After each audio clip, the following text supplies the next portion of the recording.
Assalamualaikum warahmatullahi wabarakatuh. Selamat pagi teman-teman dan Ibu Ratna.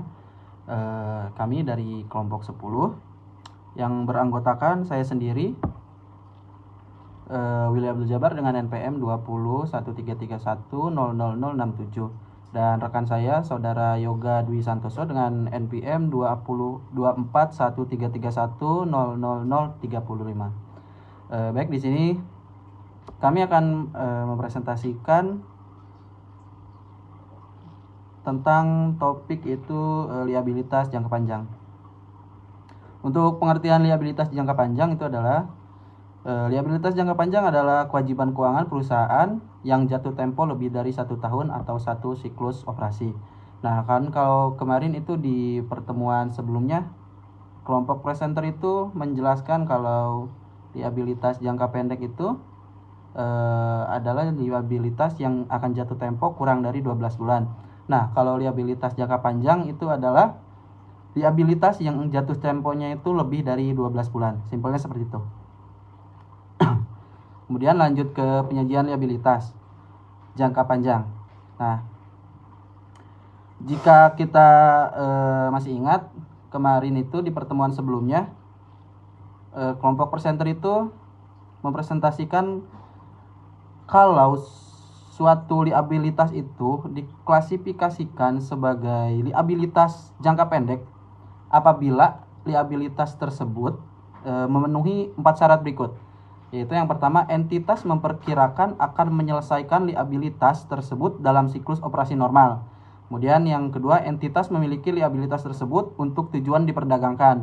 Kemudian yang ketiga, liabilitas tersebut jatuh tempo untuk diselesaikan dalam jangka waktu 12 bulan setelah periode pelaporan, atau entitas tidak memiliki hak pada akhir periode pelaporan untuk menangguhkan penyelesaian liabilitas selama sekurang-kurangnya 12 bulan selama periode pelaporan. Nah, apabila dari 4 syarat tersebut tidak terpenuhi, maka liabilitas tersebut dianggap liabilitas jangka panjang. Simpelnya seperti itu ya teman-teman. Jadi ini kan 4 syarat ini tuh untuk liabilitas jangka pendek. Nah, apabila salah satu dari 4 ini tidak terpenuhi, maka liabilitas tersebut diklasifikasikan menjadi liabilitas jangka panjang. Nah, baik. Nah, kemudian itu selanjutnya itu ada pengakuan dan pengukuran liabilitas jangka panjang. Nah, salah satu cara perusahaan dalam mendanai usahanya adalah dengan pinjaman atau liabilitas, seperti liabilitas jangka panjang. Pada umumnya, penerbitan obligasi dan utang bank jangka panjang adalah salah satu contoh pendanaan perusahaan yang diklasifikasikan ke dalam liabilitas jangka panjang karena pembayarannya yang diekspektasikan akan dibayarkan lebih dari 12 bulan. Selain perusahaan harus membayarkan uang pokok pinjaman, biasanya terdapat beban bunga yang harus dibayarkan oleh perusahaan akibat pinjaman tersebut. Liabilitas jangka panjang seperti utang obligasi mempunyai perjanjian di antara debitur dan krediturnya. Pada umumnya perjanjian yang dimaksud memuat jumlah yang diotorisasi, tingkat bunga, dan tanggal jatuh tempo.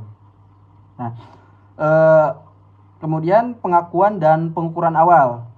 Pada saat pengakuan awal, liabilitas jangka panjang itu diukur berdasarkan nilai wajar dikurangi biaya transaksi, dengan catatan itu apabila ada biaya transaksi.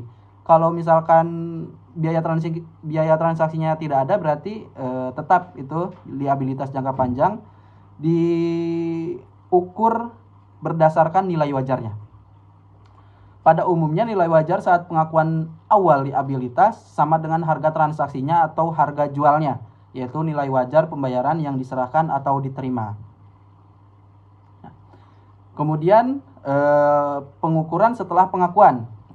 Setelah pengakuan awal tadi, entitas mengukur liabilitas jangka panjang pada biaya perolehan diamortisasi. Nah, kalau tadi kan di awal itu diukurnya dengan nilai wajar. Nah, setelah pengakuan di awal tadi, sekarang itu liabilitas jangka panjang diukurnya menggunakan biaya perolehan diamortisasi dengan metode suku bunga efektif. Mungkin teman-teman menanyakan apa sih itu biaya perolehan diamortisasi. Nah, biaya perolehan diamortisasi itu adalah nilai liabilitas yang diukur pada saat pengakuan awal dikurangi pembayaran pokok, ditambah atau dikurangi dengan amortisasi kumulatif menggunakan metode suku bunga efektif yang dihitung dari selisih antara nilai awal dan nilai jatuh temponya. Itu pengertian biaya perolehan diamortisasi. Bagaimana cara menghitungnya? Nah, cara menghitungnya itu menggunakan metode suku bunga efektif.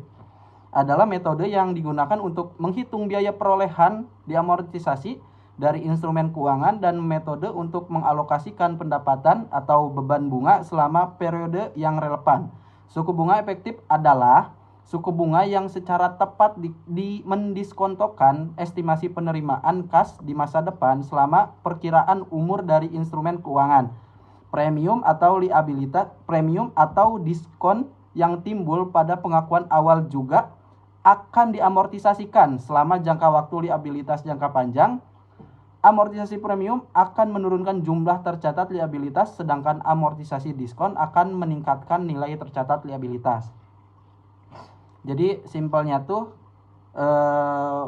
pengakuan dan pengukuran liabilitas jangka panjang itu kalau di awal itu dihitungnya dengan nilai wajar, kalau setelah pengakuannya itu diukurnya itu dengan biaya perolehan diamortisasi. Nah, begitu ya teman-teman. Baik teman-teman, selanjutnya ini ada laporan keuangan punya PT Pertamina. Ini liabilitas jangka panjang milik PT Pertamina, ini disajikan dalam ribuan dolar USD ya. Di tahun 2024 liabilitas pajak tanggungan bersih itu sebesar 15.466.000 USD. Kemudian di tahun 2024-nya 21.890 USD. Kemudian liabilitas sewa setelah dikurangi bagian yang jatuh tempo pada dalam 1 tahun itu tahun 2023 sebesar 1.113.000 USD. Kemudian di tahun 2024-nya itu sebesar 2.549.000 USD. Kemudian ada utang obligasi di tahun 2023 sebesar 398.236.000 USD. Kemudian di tahun 2024 itu sebesar 398.643.000 USD. Kemudian ada pinjaman jangka panjang setelah dikurangi bagian yang jatuh tempo dalam 1 tahun. Di tahun 2024 ada sebesar 315.083.000 USD. Kemudian di tahun 2025 ada 328.047.000 USD. Kemudian ada imbalan kerja jangka panjang. Di tahun 2024 sebesar 13.425.000 USD. Dan di tahun 2024 ada 9.019.000 USD. Kemudian ada kewajiban jangka panjang lainnya, ada 2023 ada sebesar 5.458 USD, 5.458.000 USD, dan di tahun 2024 ada sebesar 1.206.000 USD. Jumlah liabilitas jangka panjangnya pada tahun 2023 yaitu sebesar 748.781.000 USD. Kemudian ada sedikit peningkatan di tahun 2024 menjadi 761.354.000 USD. Kemudian ini ada miliknya PT Antam, disajikan dalam jumlah jutaan rupiah. Liabilitas jangka panjang pinjaman investasi setelah dikurangi bagian jangka pendek di tahun 2023 ada 881.497.000.000 rupiah, dan di tahun 2024 itu tidak ada.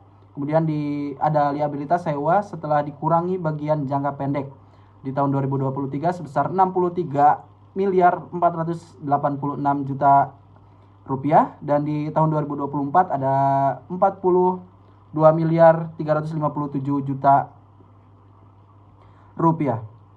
Kemudian ada provisi setelah dikurangi bagian jangka pendek itu sebesar di tahun 2023 ada sebesar 1.039.337.000.000 rupiah, dan di tahun 2024 ada 951.041.000.000 rupiah.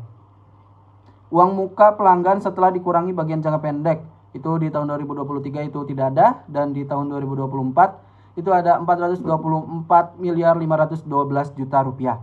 Nah, kemudian ada liabilitas imbalan pasca kerja di tahun 2023 ada sebesar 1 triliun 122 miliar 217 juta rupiah. Kemudian di tahun 2024 ada 1 triliun 131 miliar 649 juta rupiah.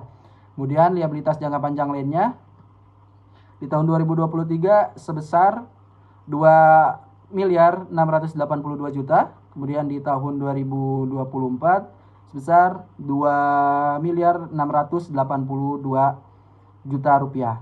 Jumlah liabilitas jangka panjangnya keseluruhan di tahun 2023 itu sebesar 3 triliun 109 miliar 219 juta rupiah. Kemudian ada sedikit penurunan di tahun 2024 menjadi 2 triliun 552 miliar 241 juta rupiah. Kemudian ini ada miliknya PT Astra Internasional. Liabilitas jangka panjang, liabilitas lain-lain, itu ada pihak berelasi disajikan dalam miliaran.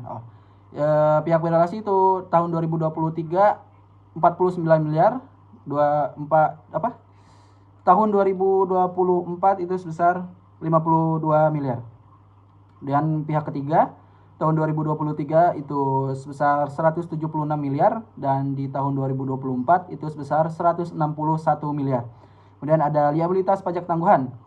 Di tahun 2023 ada sebesar 5 triliun 360 miliar dan di tahun 2024 itu sebesar 5 triliun 420 miliar. Kemudian ada provisi di tahun 2023 ada sebesar 1 triliun 103 miliar dan di tahun 2024 itu sebesar 1 triliun 243 miliar.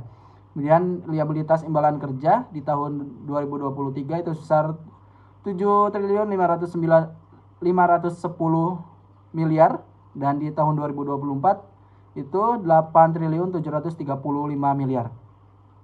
Dan pendapatan ditangguhkan pihak ketiga pendapatan ditangguhkan pihak ketiga itu di tahun 2023 itu sebesar 1 triliun 512 miliar dan di tahun 2024 itu sebesar 1 triliun 423 miliar. Kemudian ada utang jangka panjang setelah dikurangi bagian jangka pendek. Ada pinjaman bank dan pinjaman lain-lain sebesar 42 triliun 885 miliar pada tahun 2023 dan pada tahun 2024 itu sebesar 38 triliun 484 miliar. Kemudian ada surat utang sebesar 10 triliun 418 miliar dan di tahun 2024 itu sebesar 11 triliun 708 miliar. Kemudian ada liabilitas sewa di tahun 2023 sebesar 946 miliar dan di tahun 2024 itu sebesar 19 miliar. 900 miliar. Jadi jumlah liabilitas jangka panjang milik PT Astra ini di tahun 2023 itu sebesar 69 triliun 959 miliar. Dan di tahun 2024 ada mengalami sedikit penurunan menjadi 68 triliun 126 miliar.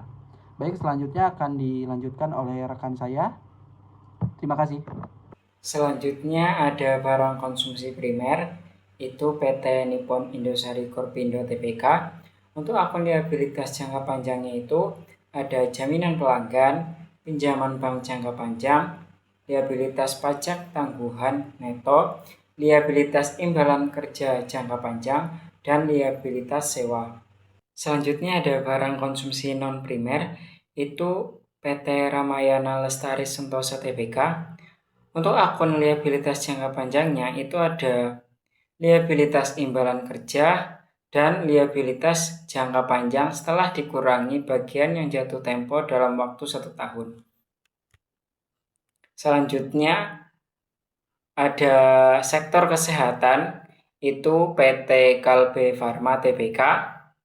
Untuk akun liabilitas jangka panjangnya itu ada pinjaman jangka panjang, pinjaman konversi, liabilitas pajak tangguhan neto, liabilitas imbalan kerja, dan utang lain-lain jangka panjang.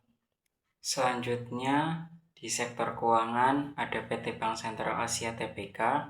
Untuk akun liabilitas, yang pertama ada giro, tabungan, deposito, uang elektronik, liabilitas kepada Bank Indonesia, liabilitas kepada bank lain, liabilitas spot dan derivatif atau forward, liabilitas atas surat berharga yang dijual dengan janji dibeli kembali atau repo, liabilitas akseptasi surat berharga yang diterbitkan, pinjaman atau pembiayaan yang diterima, sektor jaminan, liabilitas antar kantor, liabilitas lainnya, dan kepentingan non-pengendali atau non-controlling interest. Selanjutnya ada sektor properti, itu PT Ciputra Development (TBK).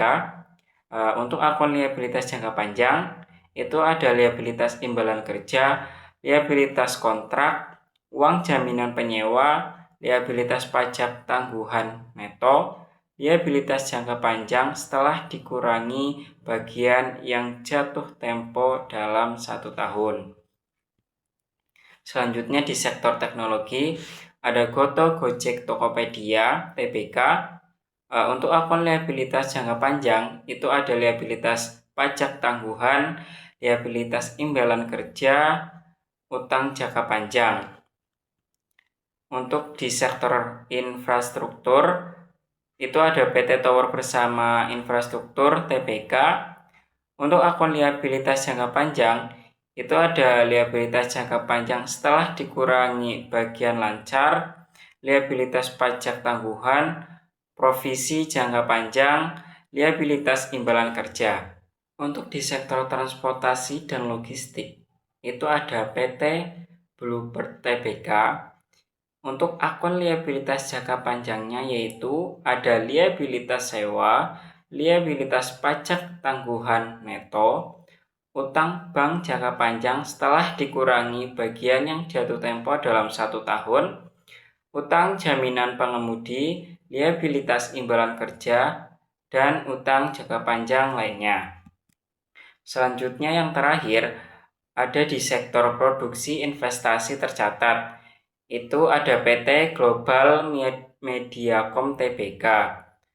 Untuk akun liabilitas jangka panjangnya itu ada liabilitas pajak tangguhan bersih, liabilitas jangka panjang setelah dikurangi bagian yang jatuh tempo dalam 1 tahun, dan liabilitas imbalan kerja.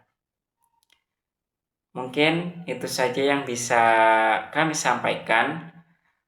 Kurang lebihnya mohon maaf. Wassalamualaikum warahmatullahi wabarakatuh.